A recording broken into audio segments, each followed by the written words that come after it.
Assalamualaikum anak-anak. Waalaikumsalam Ibu Guru. Baik, sebelum kita mulai pembelajaran, marilah kita berdoa bersama-sama. Berdoa mulai. Berdoa selesai. Gimana kabarnya hari ini? Alhamdulillah, luar biasa. Allahu Akbar. Baik, siapa yang gak masuk hari ini? Banyak Ibu Guru. Siapa aja? Ada Lulu. Nah, ada kenapa Lulu itu? dia sakit. Terus siapa lagi? Ada Akbar, Siapa? Halimah. Nah, kenapa itu? Nggak tahu Ibu Guru. Intan juga nggak tahu. Baik, oke. Sebelum kita mulai pembelajaran, Ibu Guru akan membacakan tujuan kita belajar pada pagi hari ini, yaitu tujuan kita yang pertama adalah siswa mampu menguraikan tahapan-tahapan dalam siklus air seperti evaporasi, kondensasi, transpirasi, dan lingkungan sekitar kita. Yang kedua, siswa mampu membaca non-teks non-fiksi. Yang ketiga, siswa mampu menyebutkan tahapan-tahapan yang ada di siklus air tersebut.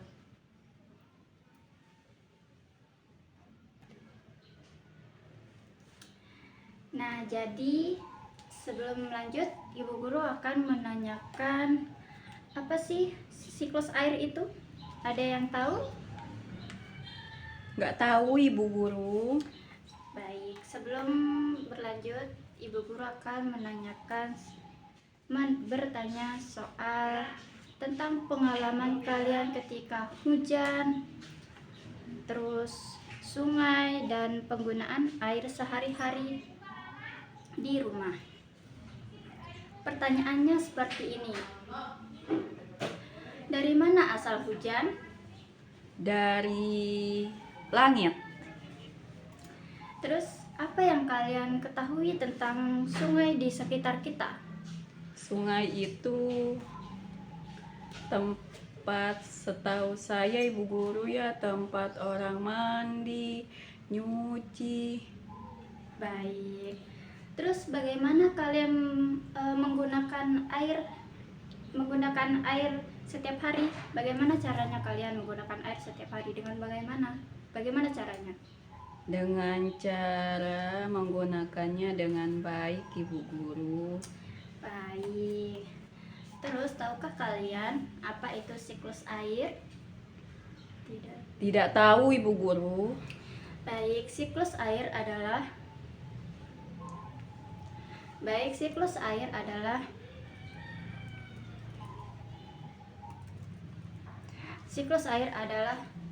atau yang disebut dengan juga siklus hidrologi adalah gerakan perputaran air dengan perubahan air menjadi berbagai wujud dan kembali ke bentuk semula.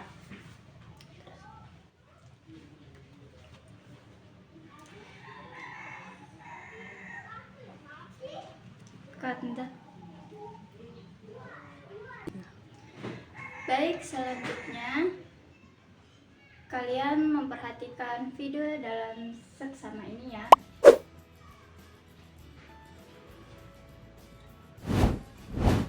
Siklus air adalah perputaran air secara terus-menerus dari bumi ke atmosfer, lalu kembali lagi ke bumi melalui proses evaporasi, transpirasi, kondensasi, dan presipitasi.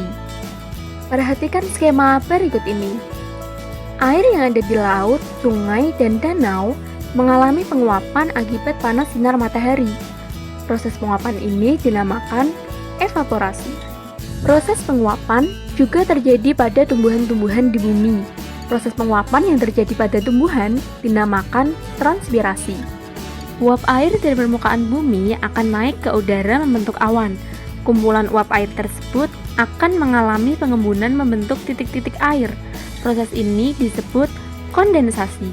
Lalu, angin akan membawa awan ke daratan atau dataran tinggi. Berikutnya, titik-titik air di awan akan turun menjadi hujan. Proses ini dinamakan presipitasi. Selanjutnya, air akan mengalir ke dataran rendah dan menciptakan siklus yang berlangsung secara terus-menerus. Demikianlah penjelasan tentang siklus air. Nah, dari penjelasan tersebut dapat kita pahami bahwa secara keseluruhan jumlah air di bumi cenderung tetap. Yang berubah hanya wujud dan tempatnya. Meskipun begitu, kita tetap harus menghemat penggunaan air dengan cara mematikan keran air jika tidak digunakan, memperbaiki kebocoran air, dan selalu memantau penggunaan air. Baik, jika sudah selesai, kalian baca teks cerita pendek dengan tentang siklus air dan lingkungan. Kemudian kalian menulis ringkasan atau rangkuman dari cerita pendek tentang siklus air. Jadi ini adalah cerita pendek dari cerita pendek tentang siklus air, yang dimana kalian membaca dan merangkumnya ya.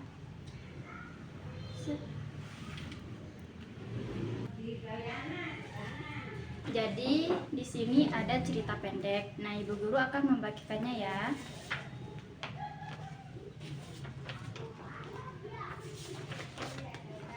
Nah, silakan kalian baca dengan seksama dan setelah itu kalian akan meringkas cerita pendek tentang siklus air tersebut.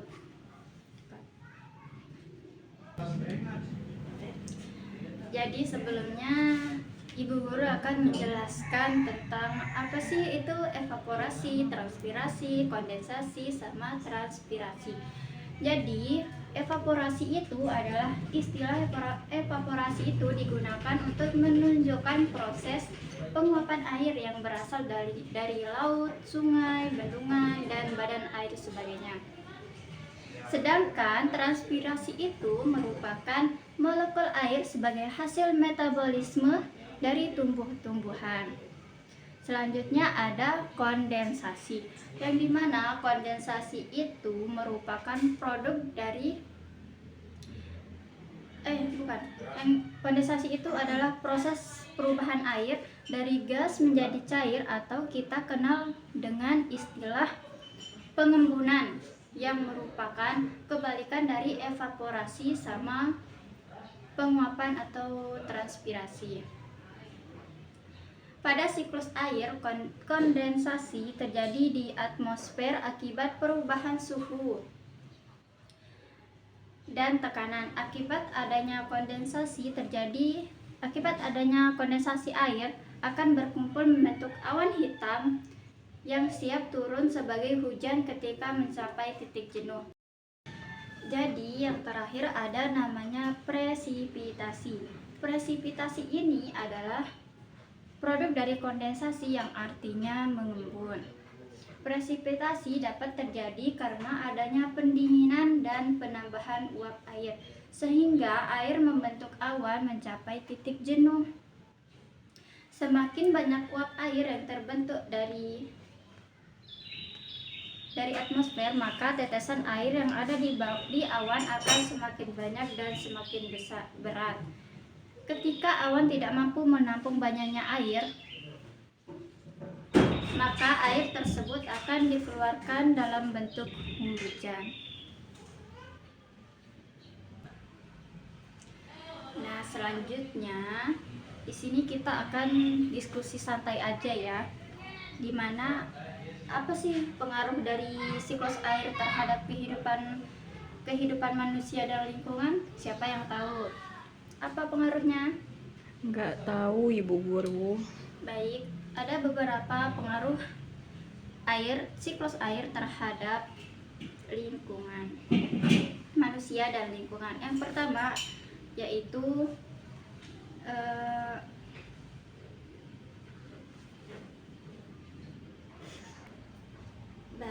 yang pertama itu ada pengaruh dari pentingnya menjaga kebersihan.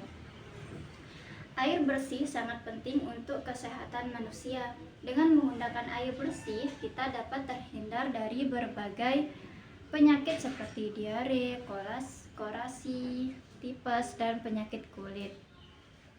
Oleh karena itu, menjaga kualitas air dengan tidak mencemari sumber air sangat krusial.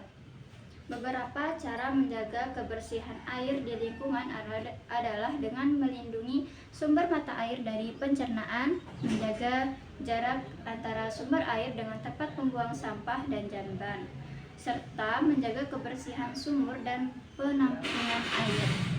Terus ada yang kedua, dampak pencemaran air. Pencemaran air menyebabkan kerusakan ekosistem perairan seperti kematian ikan dan organisme air lainnya, serta mengganggu keseimbangan ekosistem. Terus nih yang terakhir, ada pemanfaatan air oleh masyarakat. Masyarakat memanfaatkan air dalam berbagai aspek kehidupan sehari-hari seperti untuk minum, memasak, mandi, mencuci, irigasi pertanian, pembangkit listrik dengan tenaga air, budidaya ikan, dan transportasi air. Pengelolaan air yang baik dan berkelanjutan sangat penting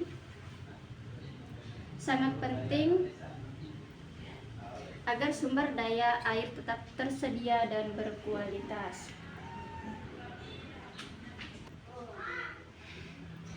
Baik, selanjutnya ada kesimpulan.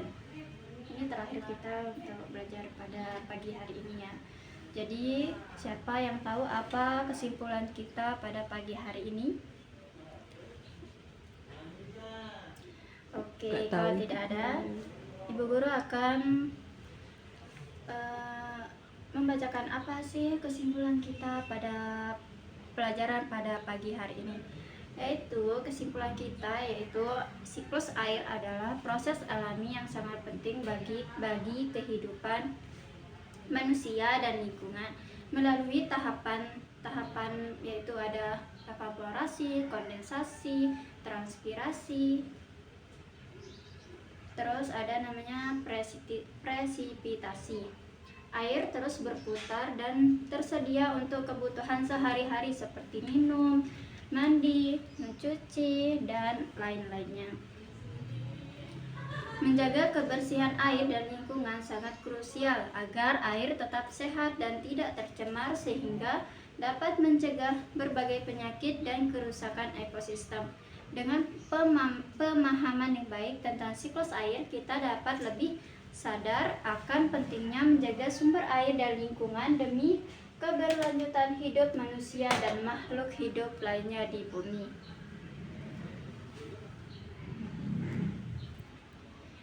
Baik, ini yang terakhir. Jadi Bu Guru akan memberikan kalian tugas yang akan dikerjakan di rumah kalian masing-masing.